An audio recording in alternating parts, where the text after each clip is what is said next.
हमारी एक वीडियो पहले आ चुकी है, पार्ट 1 आ चुका है, पार्ट 2 है। इसमें सारा फोर्शन चैप्टर, फोर्शन प्रेशर निपटा देंगे।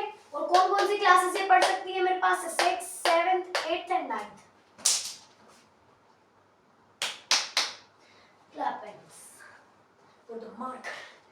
ठीक है, इसके बाद हम बायो के साथ जाएंगे। ओके, हमने सारा फोर्स पढ़ लिया था, फोर्स के बैलेंस फोर्स, अनबैलेंस फोर्स पढ़ लिया था, उसके टाइप्स में कॉन्टैक्ट फोर्स हमने पूरा कर लिया था।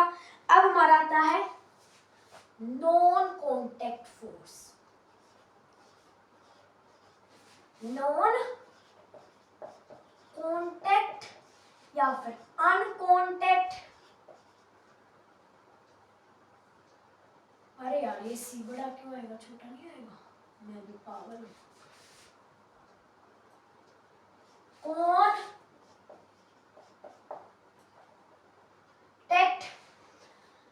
Non contact, uncontact. और एक हमारा था force at a distance.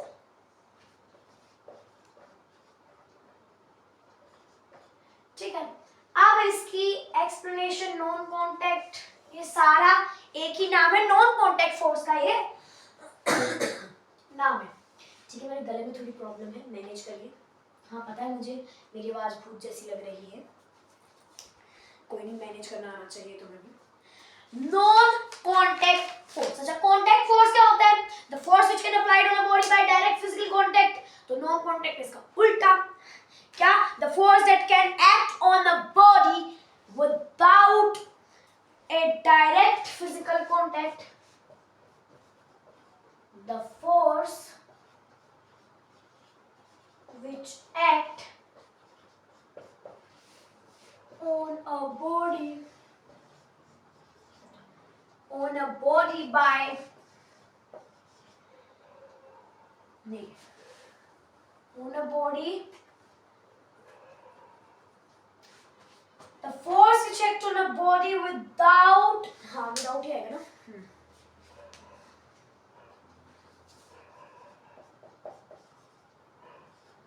without a direct physical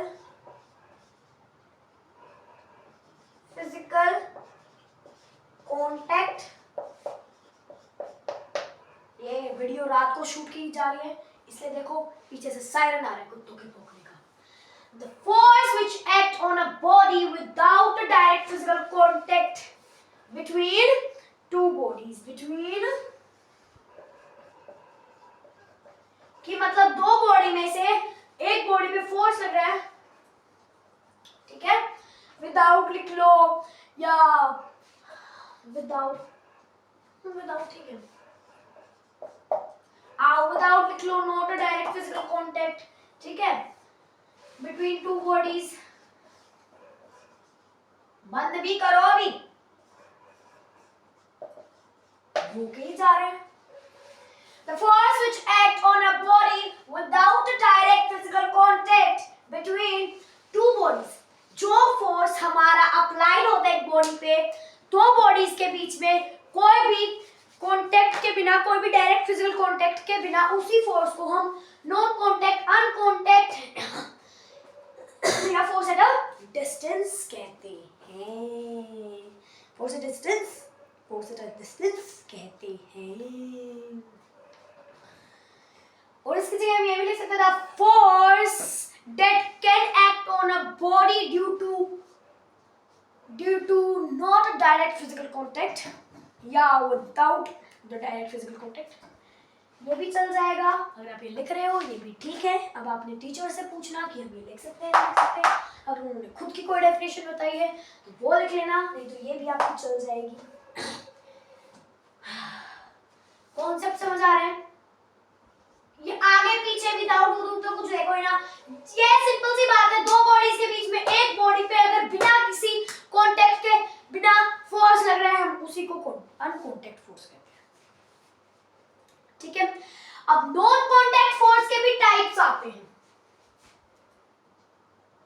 एक बार आप ये स्क्रीनशॉट लो, मैं इसको इरेज करता हूँ, फिर वो पूरे बोर्ड पे लिख दूंगा उसके टाइप। तीन ही टाइप्स हैं।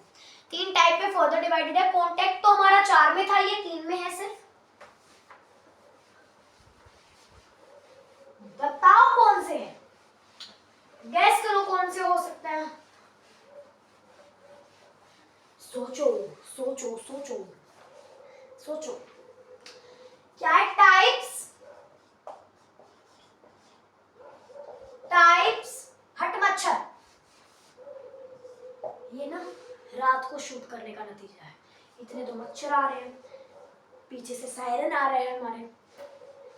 Types of non contact force. बेटा कभी कभी ये मेरा ए थोड़ा ऐसा बन जाता है तो कृपया कोऑपरेट करें।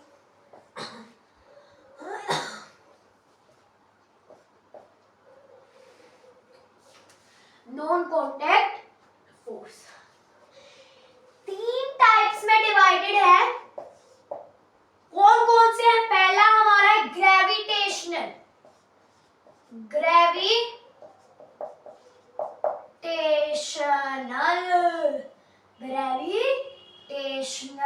force, the force of attraction between two bodies having mass. The force of attraction between two bodies, the force of attraction, बड़ा एक क्यों आएगा? Attraction between, the force of attraction between two bodies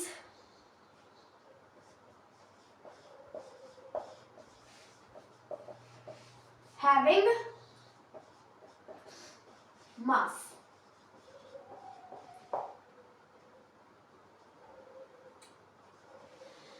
मान लो मेरे साथ कोई खड़ा है, तुम घर पे हो, तुम्हारे साथ कोई तुम्हारा भाई बहन पढ़ रहा होगा, जो भी है, तुम स्कूल में जाते हो अपने पार्टनर के साथ बैठते हो, उसके बीच में तेरे पार्टनर के पास मास है नहीं है बॉडी हो या तुम नहीं हो, तो तुम्हारे बीच में भी एक अट्रैक्शन का फोर्स होगा, ठीक है।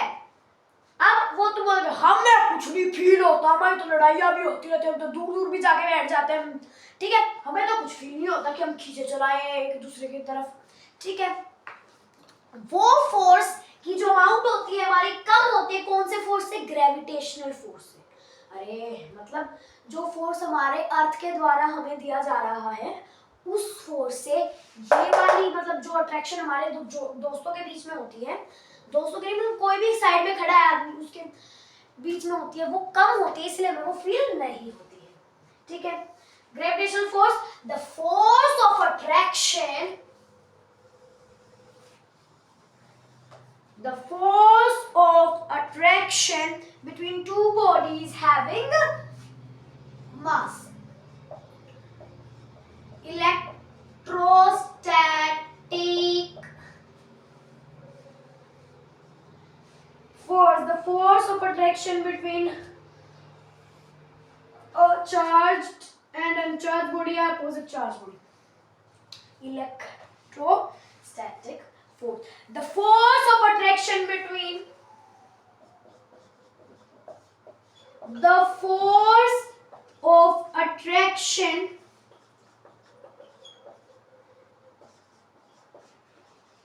between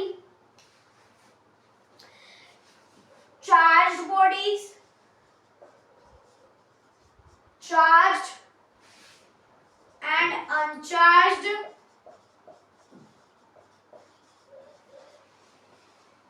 बॉडी या फिर opposite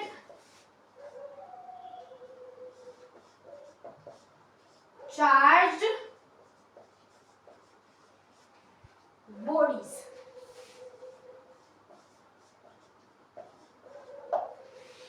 electrostatic force, the force of attraction between charged and uncharged body या अपोजिट चार्ज बॉडी।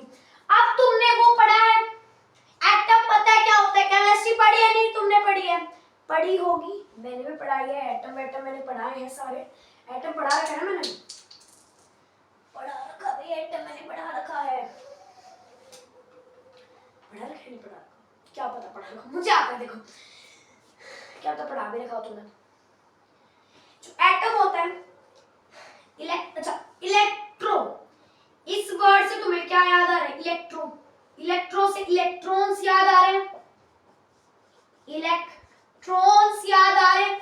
अब इलेक्ट्रॉन के पास कौन सा चार्ज होता है? नेगेटिव होता है, तो द फोर्स एक हमारा नेगेटिव चार्ज होता है, तो इन इलेक्ट्रॉन्स के तुम्हारे तुम याद करेगा कि जो हमारा चार्ज होता है एक पॉजिटिव एक नेगेटिव के बीच में, ये दोनों एक दूसरे को अट्रैक्ट करते हैं, इसीलिए हमारा जो वो एटम के अंदर होता है न्यूक्लियस, उसका चार्ज वो होता है, हमारे एटम के अंदर पॉजिटिव होता है, इसीलिए उसके ऑल अराउंड माइनस के वो इलेक्ट्रॉन्स घूमते हैं। प्रोटॉन्स होते हैं ना हमारे एटम के अंदर, इसीलिए उसके अराउंड इलेक्ट्रॉन्स घूमते हैं। क्यों? क्योंकि प्रोटॉन इलेक्ट्रॉन को अट्रैक्ट कर लेते हैं। कैसे अट्रैक्ट कर लेते हैं? ठीक है, क्लियर? या तो चार्ज बॉडी, ठीक है, या तो चार्ज बॉडी, ठीक है, प्लस है, कोई भी माइनस है, या ऐसा नहीं होता न्यूट्रॉन, न्यूट्रॉन का क्या होता है? जीरो चार्ज होता है ना, प्रोटॉन है ना वो इलेक्ट्रॉन है। तो या तो चार्ज बॉडी, ये दोनों क्या, चार्ज बॉडी या अनचार्ज बॉडी के बीच में जो फोर्स ऑफ अट्रैक्शन होता है, एक चार्ज बॉडी एंड एक अनचार्ज बॉडी के बीच में जो अट्रैक्शन होता है उसे, या फिर अपोजिट चार्ज, ये इसके बीच में, इसके बीच में, इसके, ठीक है, इन तीनों के बीच में जो अट्रैक्शन लगेगा ना, उसको हम इलेक्ट्रोस्टैटिक फोर्स कहते हैं। जब ये दो होंगे, मान लो इलेक्ट्रॉन प्रोटॉन के, तुम ये, या तो फिर इसमें बहुत सारे बच्चे कंफ्यूज होते हैं, चार्ज एंड अनचार्ज बॉडी, मतलब एक तो चार्ज होगी एक अनचार्ज होगी, तब भी फोर्स ऑफ अट्रैक्शन होगा, या फिर तुम्हारी अपोजिट चार्ज बॉडीज में।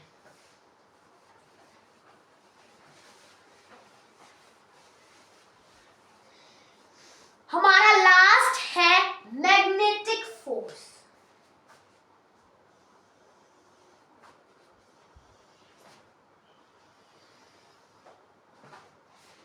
Third is magnetic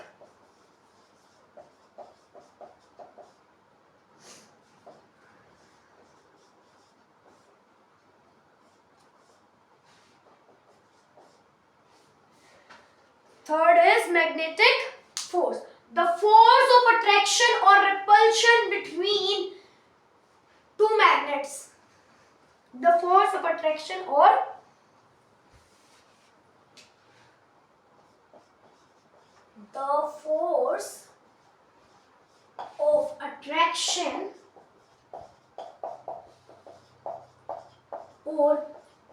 repulsion। तुम्हें पता है मैं इसलिए क्यों ब्रैकेट के अंदर डालता हूं, क्योंकि इंपॉर्टेंट चीज है, या तो अट्रैक्शन होगी या रिपल्शन होगी। Repulsion, the force of attraction and repulsion between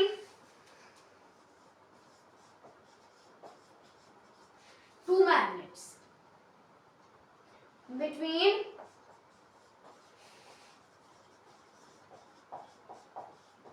magnets, ठीक है, जो दो मैग्नेट्स के बीच लगने वाली या तो अट्रैक्शन का फोर्स या रिपल्शन का फोर्स। क्यों अट्रैक्शन रिपल्शन दोनों? क्यों? क्योंकि अगर हम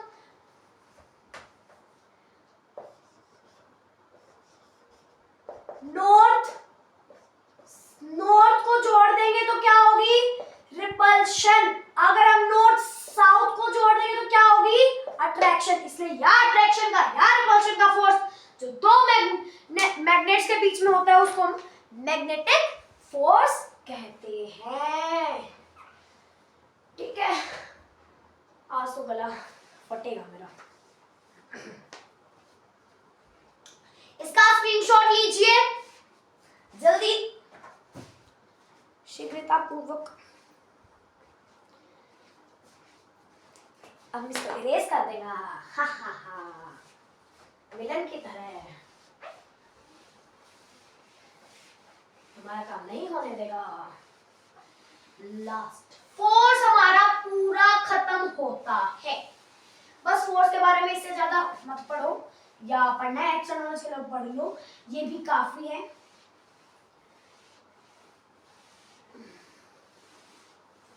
मैग्नेटिक, इलेक्ट्रोस्टैटिक, ये सारी भी जरूरी पढ़नी है, याद करनी है।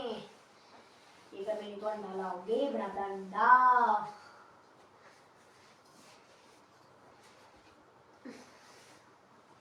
अब हमारा टॉपिक आता है pressure.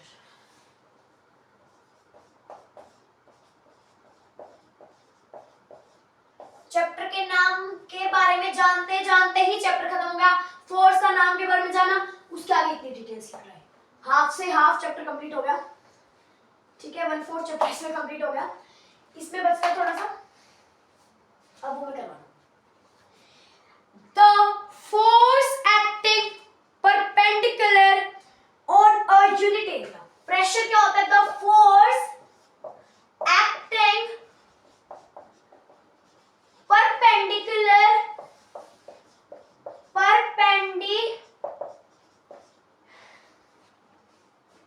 the force acting perpendicular on a unit area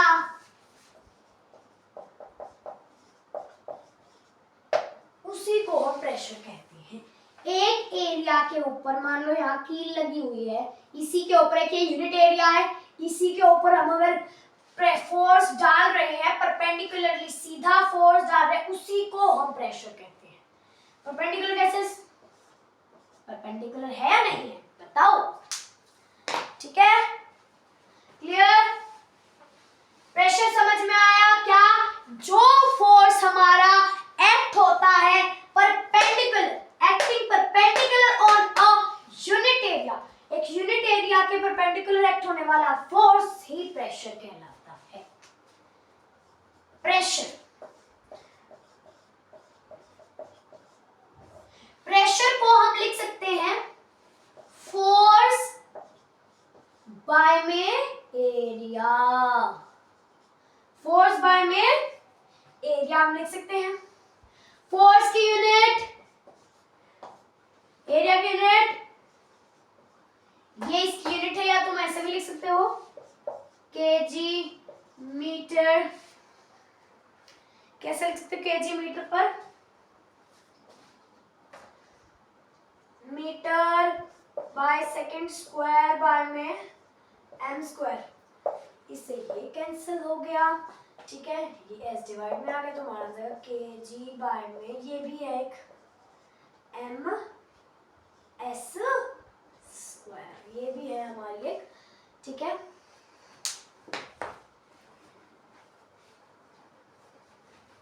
clear? और इस चीज को हम पास्कल कहते हैं। क्या कहते हैं? पास्कल। इसकी ये यूनिट को हम कहते हैं पास्कल भी कह सकते हैं, पास्कल। और इसको डिनोट हम करते हैं पीए से।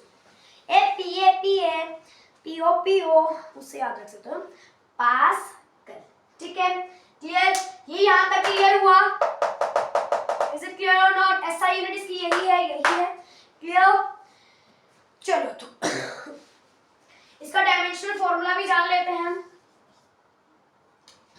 अब बहुत सारे बच्चे ना डायमेंशनल फॉर्मूला को लर्न करते हैं, कैसे हम पहले मैं भी करता था, बट हमें क्या होता है बड़े बड़े एग्जाम में इतने सारे डायमेंशनल फॉर्मूला कैसे याद रखोगे, ठीक है। बहुत सारा जिसमें सिलेबस भरा पड़ा है, ठोक ठोक के भर दिया है बिल्कुल, तो उसमें कैसे याद करोगे?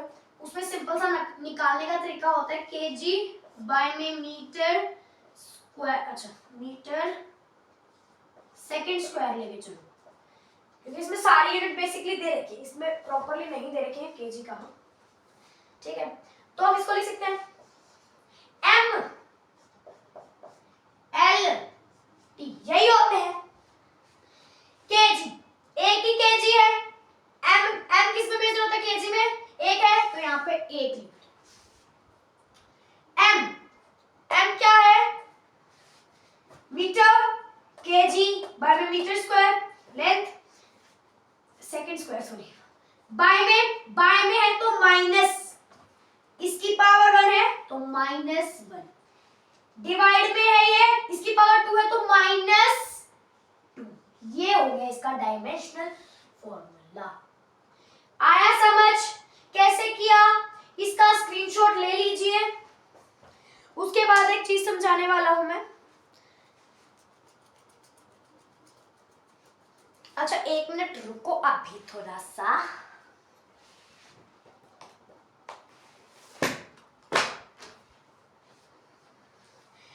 अब कुछ और भी यूनिट्स होती हैं हमारे प्रेशर की। ये तो मान लो ऐसा यूनिट होगी। 4 यूनिट्स क्या है? न्यूटन पर के एम स्क्वायर या फिर न्यूटन पर एम एम स्क्वायर या फिर न्यूटन पर सेंटीमीटर स्क्वायर।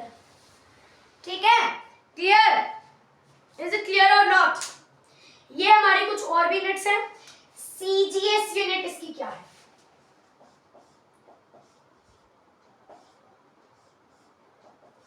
सीजीएस यूनिट में क्या होता है हमारा? ये डाइन नहीं, डाइन बाय में सेंटीमीटर स्क्वायर इसकी सीजीएस यूनिट होती है। या फिर हम इस पूरी चीज को हम इसको बार भी बोल सकते हैं। क्या? इस पूरी चीज को हम बार बोल सकते हैं।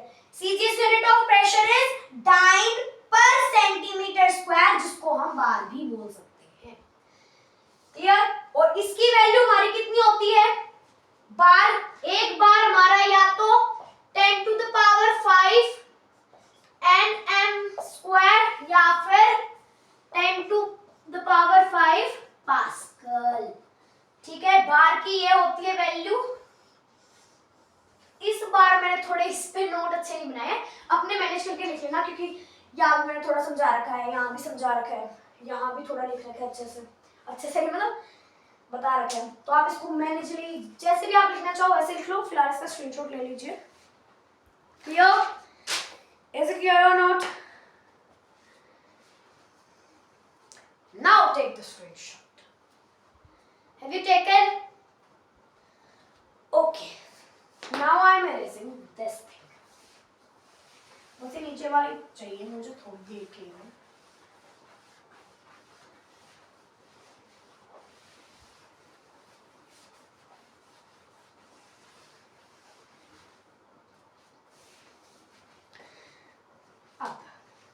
बहुत सारे क्वेश्चन ऐसे आते हैं, अगर प्रेशर इंक्रीज करना है और हमारा एरिया अनचेंज है तो क्या करेंगे? तो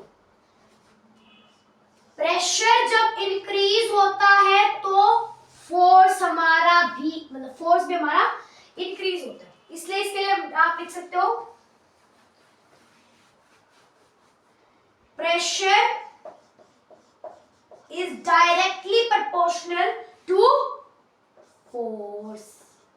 इस चीज को कैसे याद करोगे? एरिया को हटा दो, हम प्रेशर और फोर्स की बात कर रहे हैं, इक्वल टू का साइन है, बस इक्वल टू खींचने। अगर इसके बीच में ऐसा आ गया, इसका मतलब ये इंक्रीज होगा तो ये भी इंक्रीज होगा, ये डिक्रीज होगा तो ये भी डिक्रीज होगा। क्लियर? अब अगला हमारा आता है प्रेशर।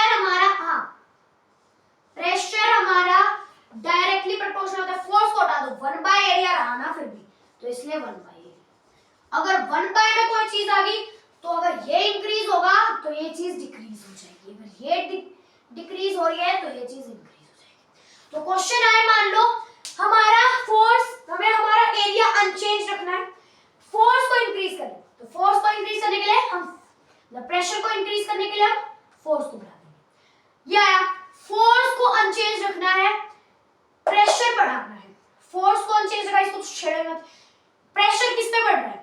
तब एरिया को हटा रहे हैं तभी तो प्रेशर बढ़ रहा है ना, वो लगा दो कि मतलब एरिया को हटाएंगे तभी हमारा प्रेशर बढ़ जाएगा। इज इट क्लियर और not clear? Take the screenshot. I am erasing this thing.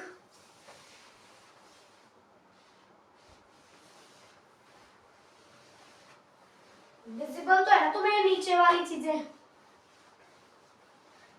मुझे लगता तो नहीं है तुम्हें विजिबल नहीं है। ठीक है, 1 मिनट, तुम अपनी किताबें खोलो, मैं देखता हूँ तुम्हें विजिबल भी है या नहीं है। हाँ विजिबल है। चलो करते हैं, अगला हमारा क्या काम है?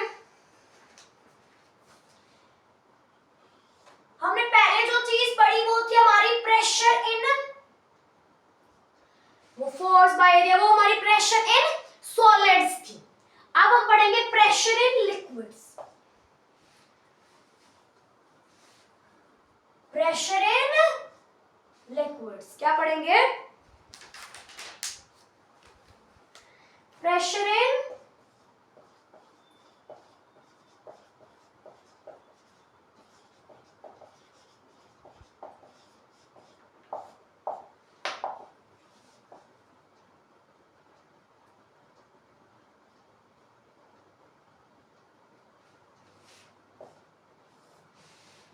अरे रिफ्लेक्शन आ रही होगी ना यहाँ, रुको, अब आ रही है?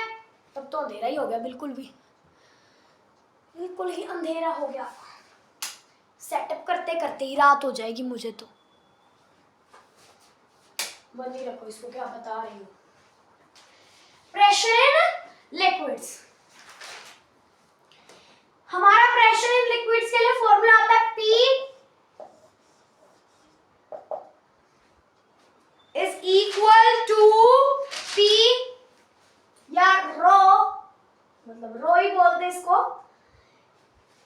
रो जी एच, रो जी एच, रो जी एच। इस चीज को हम बोलते हैं रो, लिक्विड्स में है ये रो, रो नहीं, रो जी हमारा ग्रेविटी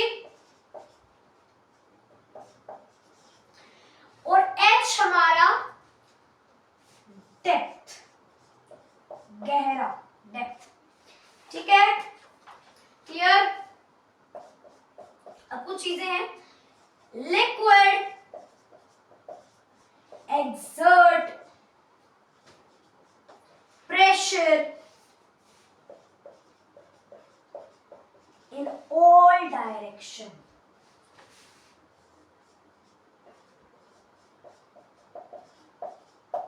ठीक है, लिक्विड हर डायरेक्शन में प्रेशर करेगा।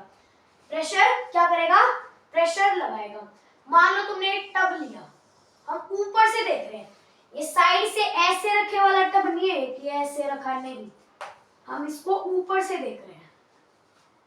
इसमें पूरे में पानी पानी पानी पानी, वाटर है इसके अंदर। यहाँ भी चेक कर दिया, यहाँ भी, यहाँ भी, यहाँ भी, यहाँ भी, यहाँ भी, यहाँ भी, यहाँ भी, यहाँ भी, यहाँ भी, यहाँ भी, यहाँ भी, यहाँ भी, यहाँ भी, यहाँ सारी जगह चेक कर दिया हमने।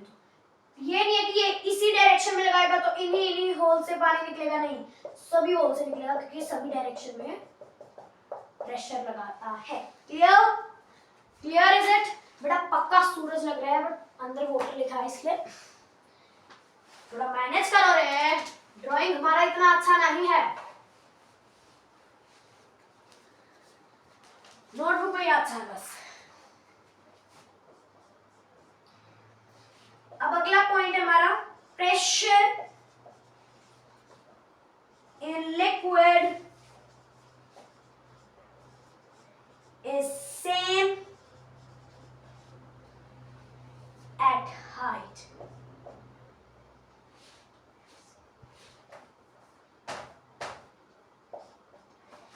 At same at same height.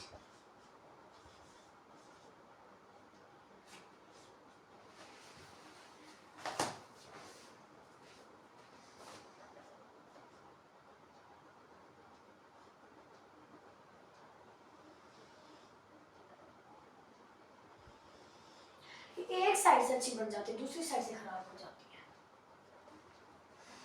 चलो बोतल है ये,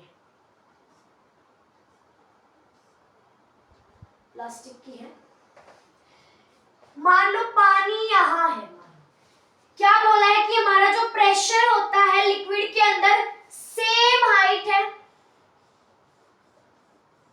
ये सेम हाइट है, तो हमारा इसी हाइट पे सारी जगह प्रेशर सेम रहेगा। ठीक है, चाहे इसी पानी को खाली करो, दूसरा ये पानी थोड़ा गर्म है, ये थोड़ा ऐसा है, इसलिए इसको खत्म करो, दोबारा यहाँ करो, उसी प्रेशर से पानी निकलेगा।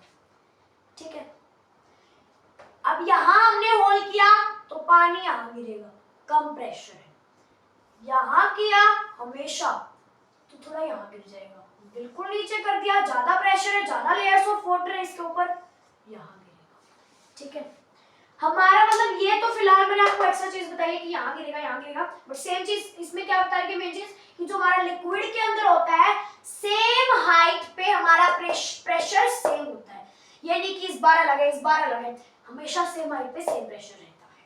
क्लियर? ये था हमारा पॉइंट। क्लियर? अब एक और चीज एक्सप्लेन करनी रहती है, मैं वो यही एक्सप्लेन कर देता हूँ बॉक्स बना के बोतल की जगह, बोतल को इरेज करके, इतनी अच्छी भी शक्ल नहीं है कि पूरे टाइम बोर्ड पे ही रहने दें, तुम्हारी तस्वीरों में इसको कैद होने दो।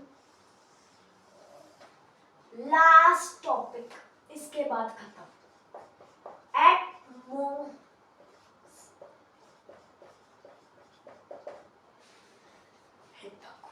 एटमॉस्फेरिक प्रेशर कुछ नहीं है, जो प्रेशर हम पे एयर के द्वारा लगाया जा रहा है वो प्रेशर, तो pressure exerted, the pressure exerted by air around